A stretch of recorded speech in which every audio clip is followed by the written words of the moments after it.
یہاں پہ ایک سوال اٹھتا ہے کہ قرآن مجید کی ایک آیت ہے نا کہ لا اکراہ فی الدین، یعنی قوت سے عبادت پر کیوں مجبور کیا جا رہا ہے کہ پہاڑ لا کے ان کو کہا جا رہا ہے کہ عبادت کرو، جبکہ لا اکراہ فی الدین کا تو مطلب ہے کہ دین میں کوئی جبر نہیں۔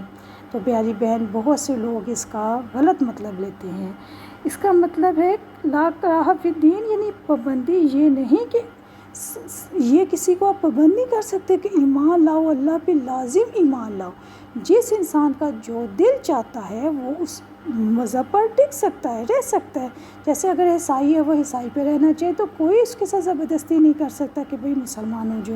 اسی طرح ہندو ہے، اسی طرح یہودی ہے۔ لیکن اصل اس آیت کا مطلب یہ ہے کہ جب آپ مسلمان ہو جاؤ، جب اسلام کے دائرے میں داخل ہو جاؤ، پھر آپ کے اوپر جو پابندیاں لگیں گی ان کا ماننا آپ پہ فرض ہے۔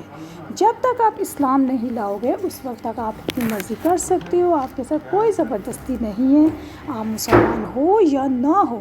لیکن جب آپ مسلمان ہو جاتے ہو تو اس صورت میں پھر اسلام کی حدود، حرام حلال کا دھیان رکھنا آپ پر لازم ہے۔ تو یہاں پہ بھی اللہ تعالیٰ اسرائیلیوں کو ان کے عہد و پیمان یاد کروا رہے ہیں کہ تم سے اقرار کرایا گیا تھا کہ اللہ پر ایمان لانا پڑے گا اور اس کے رسولوں کی پیروی کرنی پڑے گی۔ تو پھر اس لیے اللہ تعالیٰ نے ان کے اوپر پہاڑ لا کے کھڑا کر دیا اور انہوں نے یقین کر لیا کہ اب یہ ہم پہ گرنے والا ہے۔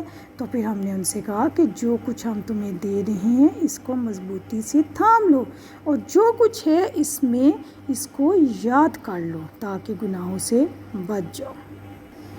پیاری بہنوں، جب یہودیوں نے اللہ تعالیٰ کی بات ماننے سے انکار کر دیا تو ان کے سروں پر پہاڑ اٹھا کر لایا گیا تاکہ وہ تورات پر عمل کرنے کا مضبوطی سے اقرار کر لے، اور یہی اللہ تعالیٰ کا اصول اور طریقہ ہے۔ جب انہوں نے سجدے سے انکار کر دیا تو اللہ نے پہاڑ کو حکم دیا کہ ان پر گر جائے۔ اب ان لوگوں نے جب دیکھا کہ واقعی ہمارے اوپر پہاڑ آ گیا تو وہ فوراً سجدے میں گر گئے۔ اب ان کا طریقہ کیا تھا کہ ایک طرف سے تو وہ سجدہ کر رہے تھے اور دوسری طرف سے وہ پہاڑ کو بھی دیکھتے جا رہے تھے کہ ہمارے اوپر گرنا تو نہیں لگا۔ تو یقیناً پھر کیا ہوا کہ اللہ تعالیٰ کو ان پہ رحم آ گیا اور انہوں نے پہاڑ کو ہٹا لیا۔ اور یہودیوں کے سجدے یقین رکھیں ابھی بھی ایسے ہی ہوتے ہیں کہ ایک طرف تو وہ سجدہ کرتے ہیں اور دوسری طرف کن اکھیوں سے سائڈ سے آسمان کی طرف بھی دیکھتے رہتے ہیں، کیونکہ وہ یہ سمجھتے ہیں کہ اللہ تعالیٰ نے اس سجدے کی وجہ سے ہمارے اوپر سے عذاب ہٹا دیا تھا، تو وہ اس سجدے کو بہت پیارا رکھتے ہیں اور اسی طریقے سے سجدہ کرتے ہیں۔ اسی طرح آپ یہ دیکھیں کہ ہر وہ شخص جو ایمان لاتا ہے وہ اللہ تعالیٰ سے ایک عہد کرتا ہے، ایک معاہدہ، ایک میثاق کرتا ہے۔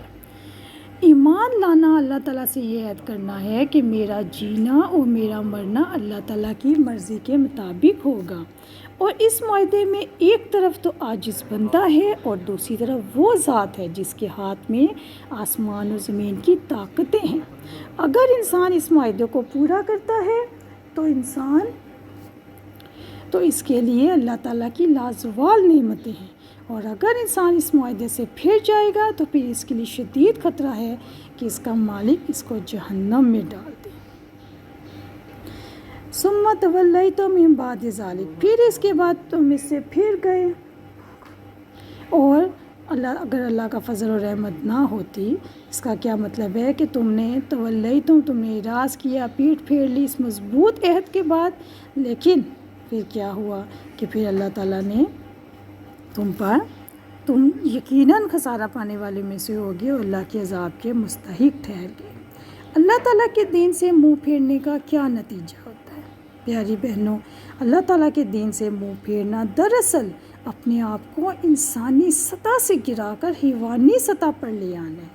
یاد رکھیں، جب انسان اللہ تعالیٰ کے دین کا پابند نہیں رہتا، اس کے پاس دوسرا کوئی دین نہیں ہے، اس میں سے انسانی ہمدردی ختم ہو جاتی ہے، انسانوں کے حق مارتے ہیں، انسانوں کے خون پسینے کی کمائی چوستے ہیں، قتل و غارت گری ایسی سوسائٹی میں عام ہو جاتی ہے، چوری ڈاکے عام ہو جاتے ہیں، زناکاری عام ہو جاتی ہے، پوری زمین فساد سے بھر جاتی ہے۔ اور آج یہ دیکھ لیں، آج کل وہی حالات ہیں، چونکہ ہماری اکثریت مسلمانوں کی اکثریت دین سے پھر چکی ہے، اور یہی سارے یہی سارے جو کارنامے اس وقت لوگوں میں، ساری برائیاں لوگوں میں بھر چکی ہیں، پوری زمین جو ہے فساد سے بھر چکی ہے، یہ صرف اور صرف اللہ تعالیٰ کے دین سے منہ پھیرنے کا نتیجہ ہے۔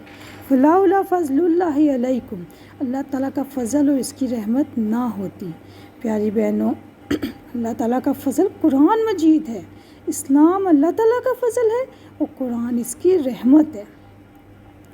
اور اس کا کیا مطلب ہے کہ یعنی تمہاری توبہ قبول کر کے فضل نہ ہو اور اللہ کی طرف سے رحمت نہ ہو تو تم دنیا اور آخرت دونوں میں سے خوار ہو جاؤ گے۔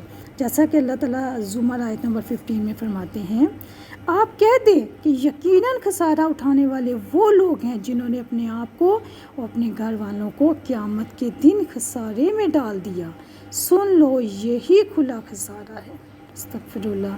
پیاری بہنوں، ہمیں اس بارے میں ضرور سوچنا چاہیے، اگر ہم نے ابھی نہ سوچا تو یقیناً ہم لوگ قیامت والے دن خسارہ اٹھانے والوں میں سے ہو جائیں گے۔ اللہ تعالیٰ ہمیں دین کی صحیح سمجھ عطا فرمائے۔ السلام علیکم ورحمۃ اللہ وبرکاتہ۔ سبحانک اللہم و بحمدک، اشہد ان لا الہ الا انت، استغفرک و اتوب الیک۔